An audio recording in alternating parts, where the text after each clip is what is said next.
Today we're working with a bipolar stepper motor, but in this case we're activating its coils in a manual way by using some switches which have two different positions. It is necessary for us to have a sequence in order to activate or deactivate the coils of the motor, because in this way we can make it turn to a specific direction, otherwise the motor won't move properly.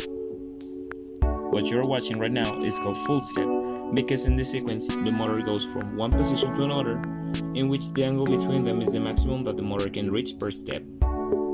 Every stepper motor has a determined number of steps that can reach per revolution.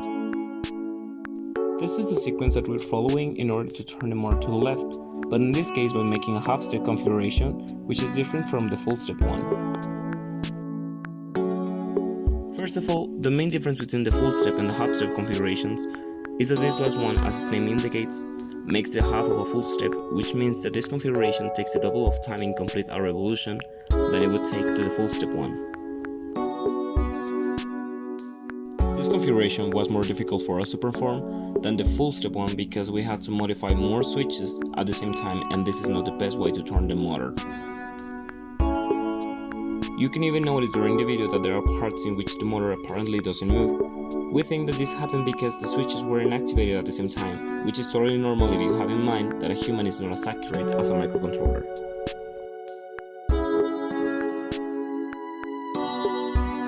With this practice, we actually learned how a bipolar stepper motor works, because by activating and deactivating the coils, we could understand the sequences that we have to follow in order to turn the motor to the left or right.